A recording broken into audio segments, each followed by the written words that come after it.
लाज पनि लजाउँछ प्रधानमन्त्रीजी। 40 अरब रुपियाँ लाग्थ्यो यो चुनावमा। मसँग सुका पनि छैन, मोहर पनि छैन, मेरो खुत्रुके खाली छ भनेर तपाईँ र मलाई खोप लगाउनको लागि प्रधानमन्त्री र मन्त्री माग्ने जस्तो खुत्रुके बोकेर माग्ने, सूचना निकाल्ने, ढाँटेको कुरा काट्ने पनि मिल्दैन भनेको यही। मैले त भनेको छु, अब क्षमा गर्नुहोला प्रधानमन्त्रीजी, तपाईँको बारेमा यस्तो टिप्पणी गर्दै गर्दा मलाई यो क्षुद्र टिप्पणी जस्तो लागेको छ, तर म गर्न बाध्य छु। तपाईँको यो कृत्य काम देखेपछि मैले भन्नुपर्ने भएको छ, तपाईँको नाम बदलिदिनुहोस्। अब केबाट खड्ग प्रसाद ओली होइन, केपी ओली भनेको कृत्य प्रसाद ओली हो भनेर भन्ने बेला आएको छ। मलाई दुःख लागेको छ, तर भन्नुपर्ने अवस्था आएको छ। प्रधानमन्त्रीले यो तहको कृत्य गर्छ।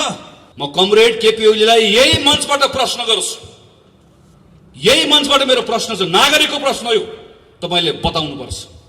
तपाईँले 2/3 बहुमत प्राप्त गर्नुभयो भने संविधानको कुन चाहिँ धारा संशोधन गर्न खोज्नु भएको बताउनुपर्छ। म भन्छु तपाईँले कुन चाहिँ धारा संशोधन गर्न खोज्नु भएको। कालो टोपी लगाएर जुलुसमा आउन पाइन्न अहिले जहाँ प्रधानमन्त्री हुनुहुन्छ। प्रधानमन्त्रीको अगाडि कालो लुगा लाएर उभिन पाइन्न। राजा ज्ञानेन्द्रको अगाडि उभिएर आएको हामी आज संविधानमा संशोधन गर्न प्रधानमन्त्रीले चाहनु भएको कुरा, हाम्रो बोल्न पाउने, हिँड्न पाउने, लेख्न पाउने, हाम्रो अभिव्यक्ति राख्न पाउने, हाम्रो फरक मत राख्न पाउने, हाम्रो अधिकारलाई यो राजाले जसरी खोसे केही कुरा संशोधन गर्नका निम्ति प्रधानमन्त्री 2/3 बहुमतको खोजी गर्दै हुनुहुन्छ। होइन भने 2/3 बहुमत नभएर संसद भङ्ग गर्छु, मलाई 2/3 बहुमत चाहियो भनेको के को लागि? राष्ट्रपतिको शीतल निवासबाट षड्यन्त्रको गन्ध आउँदैछ, यो पटक्कै भन्ने मन होइन। बडो सम्मानका साथ तपाईँको नाम लिने इच्छा हो, तर तपाईँको हरकतले हामी भन्न बाध्य भएका छौँ, तपाईँ हाम्रो राष्ट्रपति होइन, तपाईँ केपी ओलीको एउटा गुटपति हो। राष्ट्रपति एउटा गुटपतिमा सीमित रहनु भयो। त्यसैले मेरो त तपाईँलाई आग्रह छ, यत्रो धेरै राजनीति गर्ने रहर छ भने छोडिदिनुहोस् न, आउनुहोस् यहाँ तपाईँहरूको कार्यालय छ यता कतातिर, धुम्मराईतिर एउटा अध्यक्षको कुर्सी खाली छ, 2टा अध्यक्ष हुने पार्टी हो, एउटा अध्यक्ष गइहाल्नु, आउनुहोस् बस्नुहोस्, नेपाली कम्युनिस्ट पार्टीको अध्यक्ष हुनुहोस्, चलाउनुहोस्, तपाईँकै पार्टी हो। तपाईँ पार्टी चलाउनलाई, तपाईँको गुट चलाउन त्यत्रो आतुरता छ, तपाईँलाई देश चलाउने जिम्मा भन्दा त्यो महत्त्वपूर्ण, आउनुहोस्। तर तपाईँले सक्नु भएन। तपाईँहरू हुनुहुन्थ्यो कहाँ? तपाईँहरूमध्ये एकजना पाइलट भन्दै प्लेन चलाउने कुरामा मजाले तम्सेर बस्नुभएको थियो। तपाईँहरूमध्ये एकजना मौका परेको बेलामा माओवादीलाई घचेटेर निकाल्ने हो, हामी पूर्व एमाले एक हुने हो कमरेड भनेर मख परेर मजाले तपाईँ घुम्दै हुनुहुन्थ्यो। तपाईँहरूमध्ये एकजना सर्प पाल्दै हुनुहुन्थ्यो। तपाईँहरू मध्ये एकजना चुनाव हारेर पनि झ्यालबाट छिरेर राष्ट्रसभाको लोगो लगाएर तपाईँलाई माननीय हुन हतार भएको थियो। तपाईँहरू सबको नाडी छान्नु भएको प्रधानमन्त्रीले, नाडी छामिकन हेपेको, तर तपाईँलाई हेप्दै गर्दा देश पनि हेपियो। चिन्ता यसको कारणले गर्दा हो। संसदको अपमान गर्ने अनि अहिले आएर झुट कुरा लेख्ने, झुट कुरा बोल्ने। सरकारको कामको दुष्प्रचार रोक्नका लागि मलाई 2/3 चाहियो। कसले गरे दुष्प्रचार? सरकारको काममा प्रश्न कसले उठायो? सञ्चार माध्यमको साथीहरू हुनुहुन्छ यहाँ, माया नगर्नुहोस्, लेख्नुहोस्, बोल्नुहोस्, भन्नुहोस्, लेखिराख्नु भएको अझै लेख्नुहोस्। म तपाईँलाई पनि आग्रह गर्न चाहन्छु, प्रधानमन्त्रीको सङ्केत कोतर्फ हो?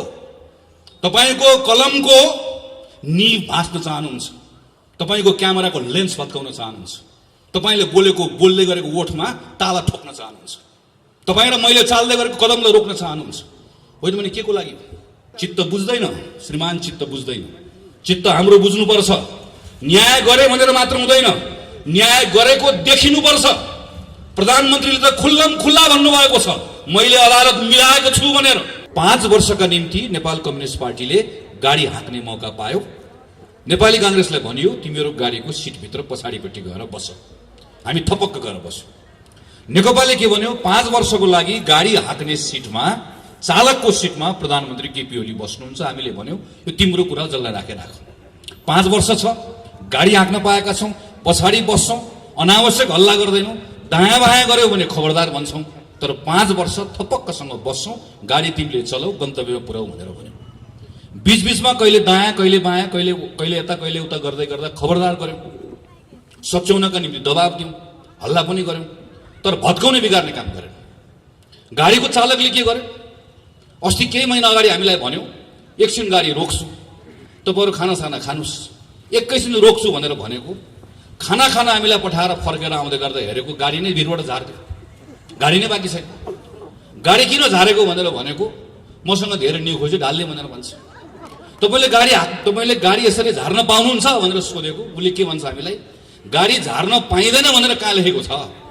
गाडी झार्न पाइँदैन भनेर लेखेकोले गर्दा गाडी चलाउने जिम्मा पाएकोले गाडी नै भिरबाट ढाल्यो, गाडी नै छैन। अब त्यही कुरा खोज्न हामीहरू आज सडकमा आएको। जसरी गाडी चलाउने जिम्मा लिएकोले गाडी भिरबाट धकेल्न पाउँदैन, त्यसो धकेल्यो भने आफ्नो अधिकारमा नभएको काम गर्यो भनेर हामीले भन्छौँ। त्यसैले प्रधानमन्त्रीले गर्नुभएको यो कामलाई अघि प्रेमबहादुर दाइले भनिसक्नुभयो किन असंवैधानिक हो भनेर। त्योभन्दा अगाडि म के भन्छु भने असंवैधानिक भन्दा अगाडि अनधिकृत हो। बहुमत पाएको प्रधानमन्त्रीले संसद विघटन गर्न पाउने कुरालाई हाम्रो संविधानले चिन्दै गाडी धकेलिदिएको भनेको जस्तै नेपाली कांग्रेसको क्षेत्रीय सभापति राजु श्रेष्ठले गणेश कोइरालालाई तपाईं नगर समितिको सभापति होइन भनेर भन्नुभयो, वा जिल्ला सभापति सबुज वानियाले भन्नुभयो भने, वा कसैलाई पार्टीभित्र भन्यो भने त्यो बेलामा हामी के भन्न सक्छौँ? विधानमा लेखेको छैन, विधानमा भएन भनेर भन्न सक्छौँ, वा विधानमा छ भनेर भन्न सक्छौँ। हामी विधानको छलफल गर्छौँ। तर नेपाली कांग्रेसको क्षेत्रीय सभापति राजु श्रेष्ठले नेपाल कम्युनिस्ट पार्टीको नगर कार्य समितिको सभापति रविनजीलाई निकालिदिनु भयो भने रविनजी कुन चाहिँ विधान लिएर आउनुहुन्छ? के भन्नुहुन्छ भने मलाई कांग्रेसको सभापतिले निकाल्नुभयो भनेर विधान भन्नुहुन्छ? त्यो बेलामा उहाँले के भन्नुहुन्छ? तपाईँको अधिकार क्षेत्रको विषय नै होइन, यो अनधिकृत काम हो भनेर भन्नुहुन्छ। प्रधानमन्त्री केपी शर्मा ओलीले गरेको ठ्याक्कै त्यही हो। प्रधानमन्त्री केपी बहुमत प्राप्त प्रधानमन्त्रीले संसद विघटन गर्न पाउने कुरालाई हाम्रो संविधानले चिन्दै त्यो अधिकार दिएकै छैन। संविधानमा लेखेको छ कि छैन? संविधान सभामा तपाईँले जिम्मा दिएर पठाएर आएको सदस्य दुईटै संविधान सभामा काम गरेर आएको, अझ संयोगले दोस्रो संविधान सभाभित्र मस्यौदा समितिमै काम गरेर आएको, एउटा छलफलमा भाग लिएको छ र प्रत्येक छलफलमा भाग लिएको कुरालाई टिपोट गरेर राखेको छ। संसदभित्र त्यहाँभित्र संविधान सभाभित्र भएको छलफलको एउटा रेकर्ड संविधान सभामा पनि छ। नसाको सुरमा छलफल गरेको होइन, सुझबुझ राखेर छलफल गरेको, देशको लागि गरेको। 47 सालको संविधानमा लेखिएको थियो धारा 53मा बकाइदासम्म प्रधानमन्त्रीले चाहेको बेलामा संसद विघटन गर्न पाउँछ। हामीले गर्यौं, सही गर्यौं, गलत गर्यौं, तर संविधानमा लेखेको थियो, त्यो लेखेको कुरालाई प्रयोग गर्यौं। मनमोहन अधिकारीले, सूर्यबहादुर थापाले, शेरबहादुर देउवाले पालै पिलो त्यही धारा टेकेर संसद विघटन गर्ने सिफारिस गर्नुभयो। एउटा अनुभव गर्यौं, त्यो अनुभवबाट एउटा निष्कर्षमा पुग्यौं, नेपालमा संसदीय व्यवस्था चलाउनका निम्ति केही विशिष्ट प्रावधान राख्नुपर्छ। पार्टी आउँछ, बहुमत ल्याउँछ, पार्टीमा झगडा हुन्छ र बहुमत प्राप्त गरेको प्रधानमन्त्रीले पार्टीको झगडाको भारी संसदलाई बोकाइदिन्छ। त्यसैले पार्टीको झगडाको छाया संसदमा पर्नु, त्यसकारणले गर्दा संसदलाई अलग्ग जोगाउनुपर्छ। त्यसका निम्ति एकातिर बहुमत प्राप्त गरेको प्रधानमन्त्रीलाई 2 वर्ष छुन नपाउने व्यवस्था पनि संविधानमा लेखौं, बहुमत प्राप्त गरेको प्रधानमन्त्रीले संसद भङ्ग गर्न नपाउने कुरा पनि संविधानमा लेखौं भनेर लामो छलफल गरेर विद्यादेवी भण्डारी, केपी शर्मा ओली, पुष्पकमल दाहाल, शेरबहादुर देउवा सबैजना भएको संविधान सभाले बनाएको संविधान हो। यो कुनै अलमलै छैन, यो जानेर लेखेको, लामो छलफल गरेर लेखेको।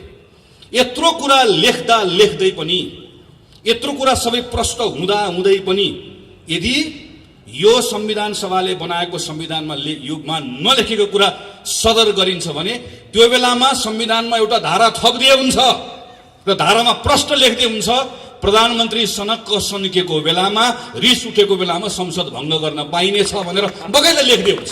भएको त्यति मात्रै हो। यो अहिले संसद भङ्ग भएको प्रधानमन्त्री सन्किएर मात्र हो। यो भन्दा दायाँ बायाँ अरू केही पनि छैन। नपत्ता हेर्नुस्, प्रधानमन्त्रीले राष्ट्रपतिलाई दिनुभएको पत्र एकपल्ट पल्टाएर हेर्नुस्, के लेख्नु भएको छ? उहाँ भन्नुहुन्छ 2/3 बहुमत नभएकोले, 2/3 बहुमत चाहिने भएकोले यो संसद भङ्ग गरेको छु। लेख्नुभएको यति होला। 2/3 बहुमत किन रे? मलाई संविधान संशोधन गर्नु परेकोले 2/3 बहुमत चाहियो। म कमरेड केपी ओलीलाई यही मञ्चबाट प्रश्न गर्छु, यही मञ्चबाट मेरो प्रश्न छ, नागरिकको प्रश्न हो, तपाईले बताउनुपर्छ। तपाईले 2/3 बहुमत प्राप्त गर्नुभयो भने संविधानको कुन चाहिँ धारा संशोधन गर्न खोज्नु भएको बताउनुपर्छ। म भन्छु तपाईले कुन चाहिँ धारा संशोधन गर्न खोज्नु भएको। कालो टोपी लगाएर जुलुसमा आउन पाइन्न अहिले जहाँ प्रधानमन्त्री हुनुहुन्छ। प्रधानमन्त्रीको अगाडि कालो लुगा लाएर उभिन पाइन्न। राजा ज्ञानेन्द्रको अगाडि उभिएर आएको हामी आज संविधानमा संशोधन गर्न प्रधानमन्त्रीले चाहनु भएको कुरा हाम्रो बोल्न पाउने, हिँड्न पाउने, लेख्न पाउने, हाम्रो अभिव्यक्ति राख्न पाउने, हाम्रो फरक मत राख्न पाउने हाम्रो अधिकारलाई यो राजाले जसरी खोसे त्यही कुरा संशोधन गर्नका निम्ति प्रधानमन्त्री 2/3 बहुमतको खोजी गर्दै हुनुहुन्छ। होइन भने 2/3 बहुमत नभएर संसद भङ्ग गर्छु, मलाई 2/3 बहुमत चाहियो भनेको के को लागि? संविधानमा कुन चाहिँ धारा संशोधन गर्न खोजेको? प्रधानमन्त्रीले पत्रमा लेख्नुभयो मैले नक्सा बनाएँ, त्यो नक्साभित्र भएको भूभाग ल्याउनका निम्ति मलाई 2/3 बहुमत चाहिएको छ। देशभक्त नेपालीहरूको देशभक्तिको अपमान गर्ने तपाईको प्रतिनिधि भएर गएको संसदमा एउटा रेकर्ड पल्टाएर हेरियोस्, संसदभित्र बोलेको कुरा हेरियोस्, संसदको समितिमा बोलेको कुरा हेरियोस्। प्रेसमा नक्सा छापेर कोही ठुलो हुँदैन भनेर प्रधानमन्त्रीले भन्दै गर्दा यही नेपाली कांग्रेस हो सबैभन्दा पहिला वक्तव्य निकालेर प्रधानमन्त्रीले आग्रह गर्ने, आग्रह मात्र होइन दबाब दिने। म नेपाली कांग्रेस मात्र भन्दिनँ, नेपाल कम्युनिस्ट पार्टी पनि हो, मधेसको पार्टी पनि हो। संसदभित्रको एउटा सांसद बाहेक सब सांसद एक ठाउँमा उभिएको, भोलि पनि उभिन्छ। सिङ्गो संसदले पारित गरेको होइन यो नक्सा, सिङ्गो संसदले प्रधानमन्त्रीलाई आड भरोसा दिएको होइन हाम्रो भूमि फिर्ता ल्याउनलाई, संसदको अपमान गर्ने अनि अहिले आएर झुट कुरा लेख्ने, झुट कुरा बोल्ने। सरकारको कामको दुष्प्रचार रोक्नका लागि मलाई 2/3 चाहियो। कसले गरे दुष्प्रचार? सरकारको काममा प्रश्न कसले उठायो? सञ्चार माध्यमको साथीहरू हुनुहुन्छ यहाँ, माया नगर्नुस्, लेख्नुस्, बोल्नुस्, भन्नुस्, लेखिराख्नु भएको अझै लेख्नुस्। म तपाईँलाई पनि आग्रह गर्न चाहन्छु, प्रधानमन्त्रीको सङ्केत को तर्फ हो? तपाईँको कलमको निभ भाँच्न चाहनुहुन्छ, तपाईँको क्यामेराको लेन्स भत्काउन चाहनुहुन्छ, तपाईँले बोलेको बोल्दै गरेको ओठमा ताला ठोक्न चाहनुहुन्छ, तपाईँ र मैले चाल्दै गरेको कदमलाई रोक्न चाहनुहुन्छ। होइन भने के को लागि? संसदमा अहिले विचाराधीन भएको विधेयकलाई एकपटक पल्टाएर हेरौँ, सरकारको नियत थाहा हुन्छ। मैले कोभिडमा काम गर्न सकिनँ, मलाई 2/3 बहुमत चाहियो। लाज पनि लजाउँछ प्रधानमन्त्रीजी। 40 अरब रुपियाँ लाग्थ्यो यो चुनावमा, मसँग सुका पनि छैन, मोहर पनि छैन, मेरो खुत्रुके खाली छ भनेर तपाईँ र मलाई खोप लगाउनको लागि प्रधानमन्त्री र मन्त्री माग्ने जस्तो खुत्रुके बोकेर माग्ने, सूचना निकाल्ने अनि 40 अरब लाग्ने चुनावको भारी हामीलाई बोकाउने अनि उल्टो पत्रमा के लेख्ने कि मलाई कोभिडमा काम गर्नका निम्ति 2/3 बहुमत चाहियो भनेर लेख्ने। यस्तो निर्लज्जताको पराकाष्ठा हो। त्यसैले प्रधानमन्त्रीले यो बेलामा अनाधिकृत, असंवैधानिक मात्र होइन, चरम अराजनीतिक काम पनि हो। देश कुन अवस्थामा छ? हाम्रो अवस्था के हो? अहिले 101 शक्ति राष्ट्रहरू समेत हल्लिएको बेला छ। अमेरिकाको नयाँ राष्ट्रपति निर्वाचित भएर आउँदै गरेको राष्ट्रपति के भन्छ? म 1 महिनाभित्रमा यति करोडलाई म खोप दिन्छु भनेर भन्छ। सिङ्गो संसारमा निर्वाचनबाट आएका मानिसहरू आफ्नो नागरिकको जनस्वास्थ्यको विषयमा के गर्ने, रोजगारी गुमाएका छन् कसरी पुनर्स्थापित गर्ने, कसरी किसानलाई, मजदुरलाई, सारा मान्छे सबतिर छटपट्टि भइरहेको बेलामा नागरिकलाई कसरी मद्दत गर्ने भन्ने भइरहेको बेलामा हाम्रो प्रधानमन्त्री हिजो संसद चलिरहेको बेलामा संसद रोकेर अर्काको पार्टी फुटाएर संसद अपहरण गर्ने प्रयास गर्नुहुन्छ। मैले गनेर राखेको थिएँ 28-29 दिनसम्म प्रधानमन्त्रीले 17-18 घण्टा काम गर्नुभयो, म्याराथन मिटिङ गर्नुभयो, तर एक पटक तपाईँ र मेरा बारेमा, नागरिकको बारेमा चिन्ता गर्नु भएन। 9 महिना सिंहदरबार टेक्नु भएन र आज सारा देशभरिका जनता रोग भोग शोकको बेलामा डुबेको बेलामा, यिनका बारेमा सोच्नुपर्ने बेलामा हाम्रो काँधमा यो बेलामा सांसदहरू सबै त्यो जिम्मेवारी बोकेर हिँड्नुपर्ने बेलामा हामीलाई हाम्रो शिरमा आएर निर्वाचन थोपर्नु भएको छ र भन्नुहुन्छ मलाई 2/3 बहुमत चाहिएको छ। असंवैधानिक पनि छ, अनधिकृत पनि छ, अराजनीतिक पनि छ।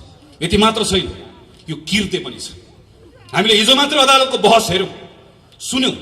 संवैधानिक परिषदको सिफारिस गर्दै गर्दा किर्ते गरिएको कुरा त हामीलाई राम्रोसँग थाहा भएकै थियो, तर हिजो अदालतमा केही नयाँ कुराहरू सार्वजनिक भएको छ। पुस 5 गते प्रतिनिधि सभाको विघटन गर्दै गर्दा संविधानको धारा उल्लेख नगरिकन पत्र पठाइएको छ, फेरि अर्को पत्र पठाइएको छ, अदालतमा गएर पत्र फिर्ता ल्याइएको छ। अहिले त्यसलाई ढाकछोप गर्ने कुरा कोसिस गरिएको छ। ढाँटेको कुरा काट्टे पनि मिल्दैन भनेको यही। मैले त भनेको छु, अब क्षमा गर्नुहोला प्रधानमन्त्रीजी, तपाईँको बारेमा यस्तो टिप्पणी गर्दै गर्दा मलाई यो क्षुद्र टिप्पणी जस्तो लागेको छ, तर म गर्न बाध्य छु। तपाईँको यो किर्ते काम देखेपछि मैले भन्नुपर्ने भएको छ, तपाईँको नाम बदलिदिनुहोस्। अब केबाट खड्ग प्रसाद ओली होइन, केपी ओली भनेको कीर्ति प्रसाद ओली हो भनेर भन्ने बेला आएको छ। मलाई दुःख लागेको छ, तर भन्नुपर्ने अवस्था आएको छ। प्रधानमन्त्रीले यो तहको कीर्ति गर्छ, अदालतसँग गएर, राष्ट्रपतिको कार्यालयमा गएर। अनि म अचम्म पर्छु, प्रधानमन्त्रीको वरिपरि हिँड्ने मानिस हाम्रै नगरपालिकाको पनि हुनुहुन्छ साथीहरू। प्रधानमन्त्रीको वरिपरि तपाईँ भन्नुपर्ने, तपाईँ नाङ्गै हुनुहुन्छ प्रधानमन्त्रीजी भन्नुपर्ने, कुरी कुरी भन्नुपर्ने बेलामा वाह वाह भनेको छ, ताली बजाएको छ, ताली बजाएको छ, उचालेको छ, उकासेको छ, हाँसेको छ, थप्पडी बजाएको छ। अलिकति अप्ठ्यारो लाग्दैन? विवेक छैन? भोलि भोलि जवाफ दिनु पर्दैन? म आज सुभाष नेमाको सुन्दै थिएँ, मैले कसको कसको नाम बिर्सेर भन्दै हुनुहुन्थ्यो। नाम होइन कमरेड, तपाईँले संविधानै बिर्सनु, तपाईँले आफ्नो जिम्मेवारी नै बिर्सनु भयो, तपाईँले आफ्नो हैसियत नै बिर्सनु भयो। सुभाष नेमाङलाई थोरै पनि अप्ठ्यारो लाग्दैन? अहिले पनि, आज पनि उभिएर, आज पनि कुन चाहिँ हलमा कहाँ गएर बोल्दै हुनुहुन्छ, मैले बाटोमा आएर हेर्दै थिएँ। यो संविधान सम्मत छ भनेर भन्न सक्नुहुन्न, अहिले पनि भन्ने आँट छैन।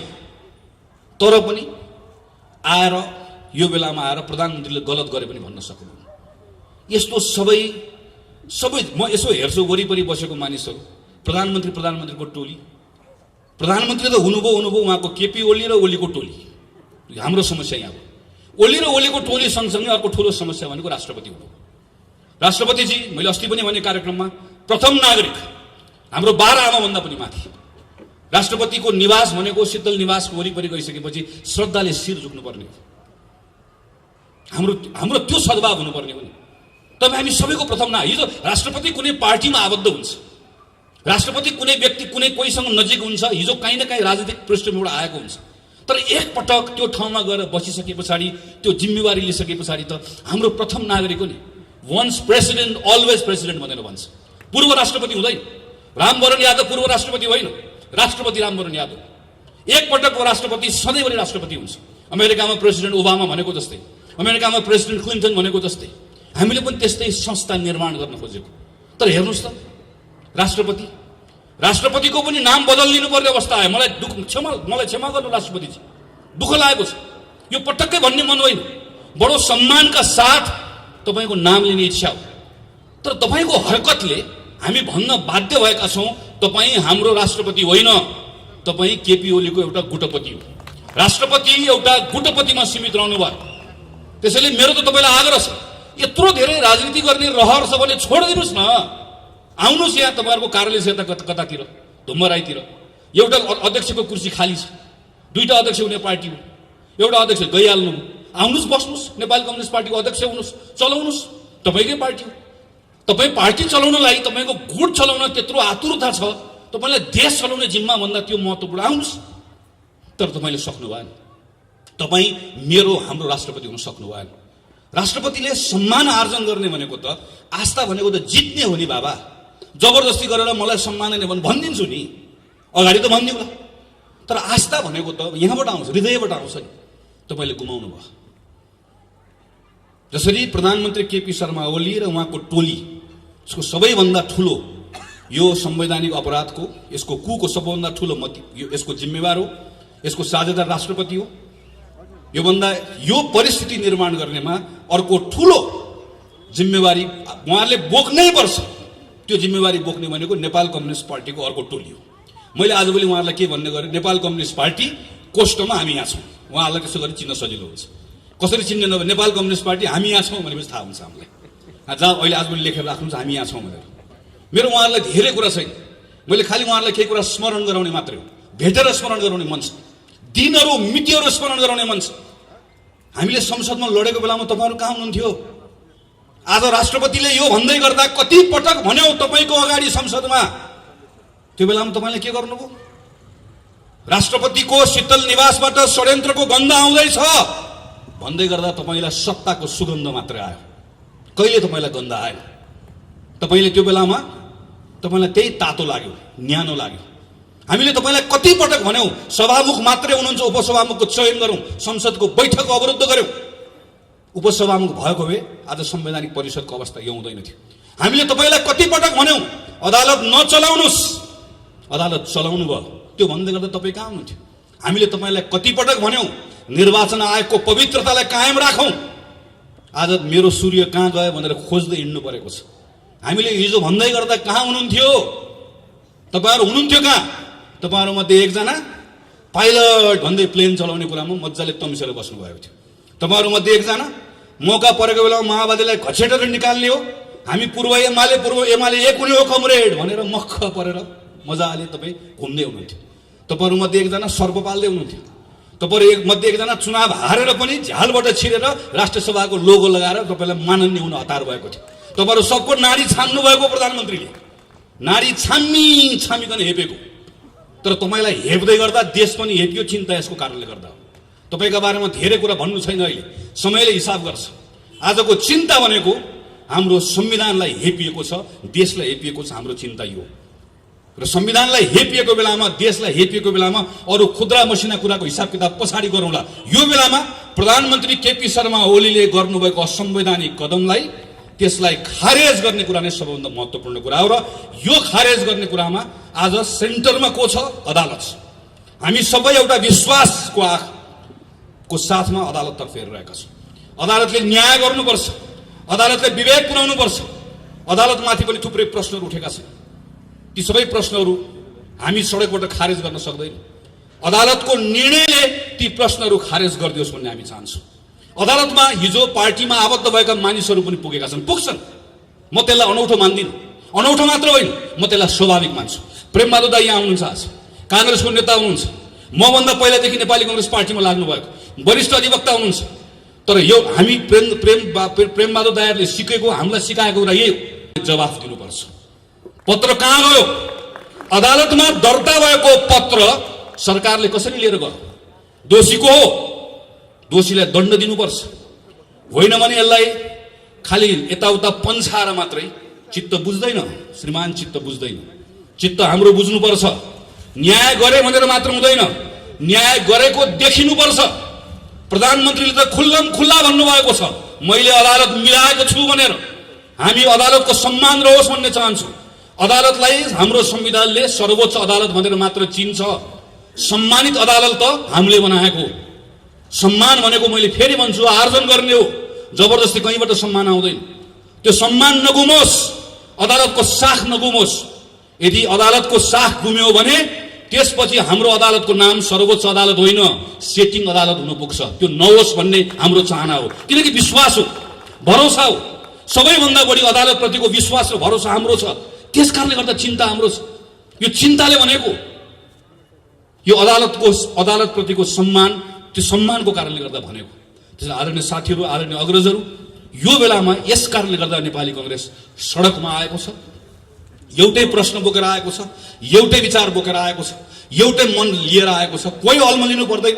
पार्टीका नेताहरूले भनेका कुराहरू, तरिकाहरू, आफ्नो शैलीहरू होलान्, शैलीहरू फरक हुन सक्दैन। हाम्रो कुरा एउटै छ, हाम्रो कुरा एउटै छ।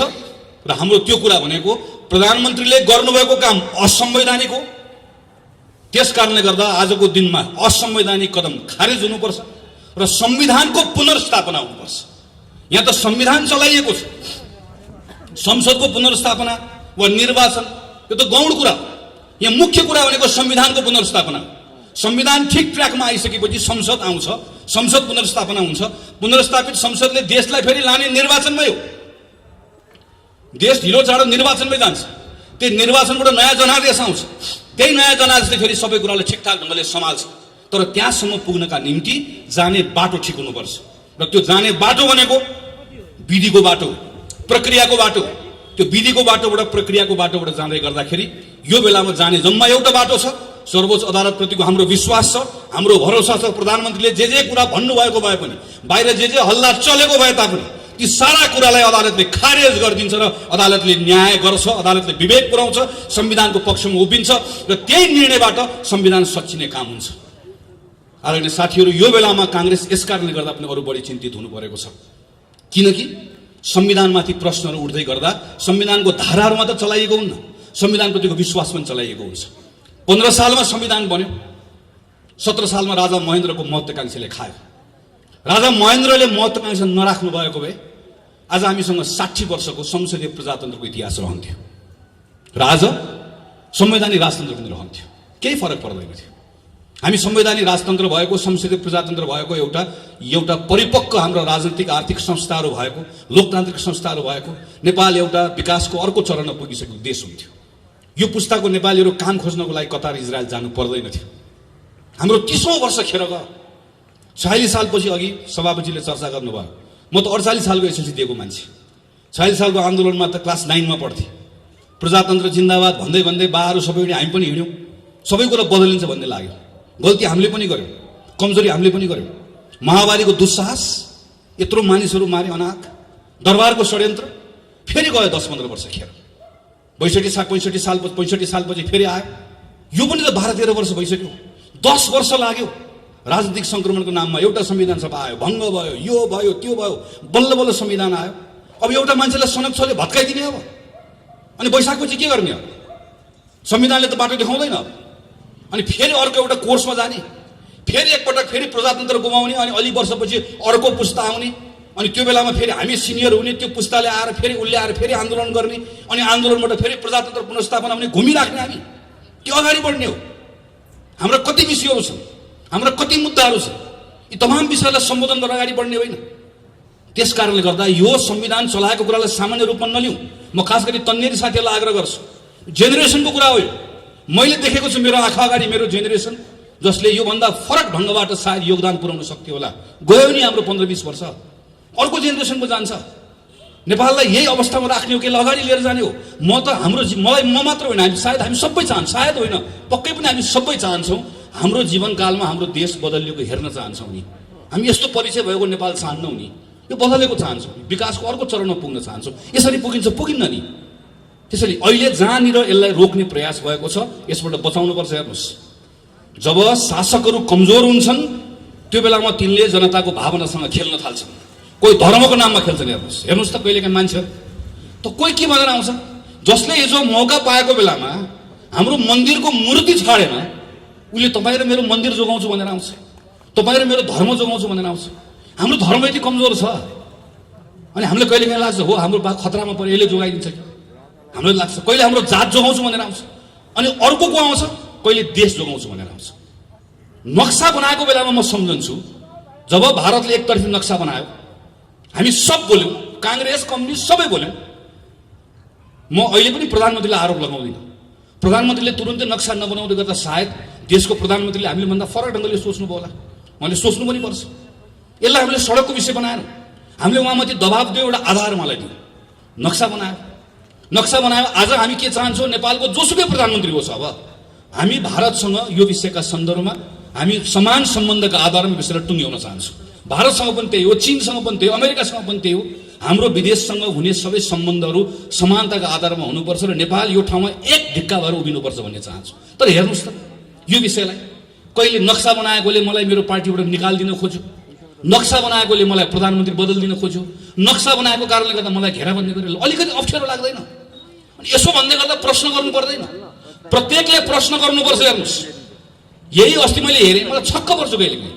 यही जी टेलिभिजनको पत्रकार हो जसले हाम्रो प्रधानमन्त्रीलाई चीनको राजदूतसँग जोडेर अश्लील शब्दहरू प्रयोग गरेर समाचार बजाउँदै गर्दा हामी हो संसदमा बोल्ने, हामी हो सामाजिक सञ्जालमा लेख्ने, खबरदार प्रधानमन्त्री केपी शर्मा ओलीसँग 1000 असहमति छन्, तर मेरो प्रधानमन्त्री हाम्रो प्रधानमन्त्री हो, हाम्रो प्रधानमन्त्रीको बारेमा लेख्ने, खबरदार भनेर लेख्ने हामी हो। मैले लेखेको भाषामाथि त्यो बेलामा गरेको टिप्पणी मैले पनि सम्झन्छु। यसरी नलेख्नुहोस् पछि अप्ठ्यारो पर्ला भनेर लेखेको सम्झन्छु। मैले मात्र होइन, सयौं साथीले लेखे, पत्रकारले लेखे, सबले लेखे। अनि हिजो मेरो प्रधानमन्त्रीको अपमान गर्ने, मेरो देशको अपमान गर्ने त्यही पत्रकारलाई बोलाएर सेटिङ गरेर अनि बालबटार बोलाएर अन्तर्वार्ता दिने, सबले थपडी बजाउने। अनि त्यही पत्रकार भोलिपल्ट गएर फेरि चाहिँ उसले लगेर सर्वत्र फेरि नाङ्गे बनाइदिने सगरमाथामा गएर, अनि फेरि त्यसपछि बर्बाद गरे भनेर भन्ने। सानो कुरामा हामी उत्तेजनामा आउने, बहकिने। त्यो केले गर्छ? कमजोर भयो भने हुन्छ। हामी कमजोर भयो भने हाम्रो भावनासँग खेल्छ, कसैले धर्मको नाममा खेल्छ, कसैले जातको नाममा खेल्छ। आज हाम्रो परराष्ट्र मन्त्री जानुभएको छ, संसद भङ्ग गरेर जानुभएकोले हाम्रो परराष्ट्र मन्त्रीलाई हेपेको छ। यहाँ ठुल्ठुलो कुरा गरेर भयो पत्रकारसँग। हाम्रो परराष्ट्र मन्त्रीले भारतको प्रधानमन्त्री भेट्न पाउनु भएन, उहाँबाट आएको जासुसले भेट्छ, जासुसले मास्क लाएर आएर छिरेर भेट्छ हाम्रो प्रधानमन्त्री। यहाँ चीनको जासुसले पनि भेट्छ, भारतको जासुसले पनि भेट्छ। हामीले देखेनौँ, पढेनौँ, सुनेनौँ।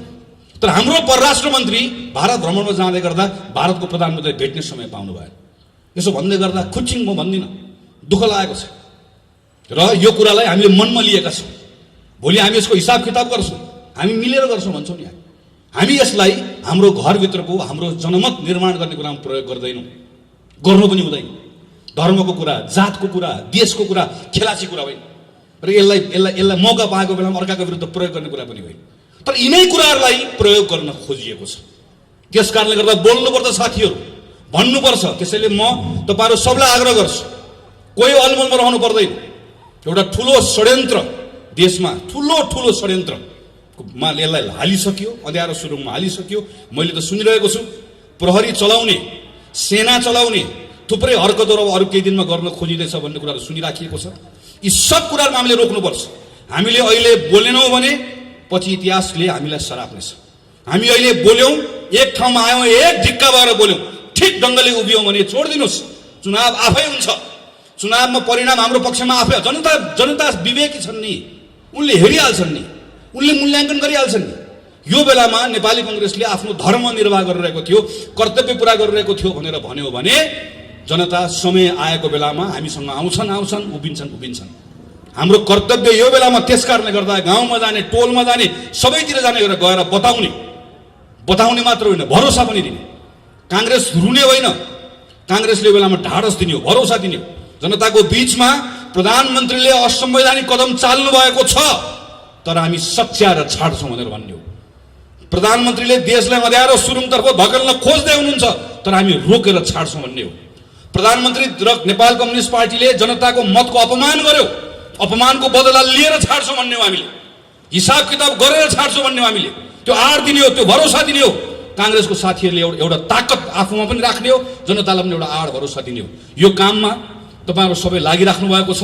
थप लाग्नुहुन्छ भने विश्वासको साथमा आज नगर कार्य समिति यत्रो भव्य कार्यक्रम गर्यो। यहाँहरू सबैलाई हार्दिक धन्यवाद दिँदै मेरो आफ्नो कुरा टुङ्ग्याउँछु। धन्यवाद, नमस्कार, जय नेपाल।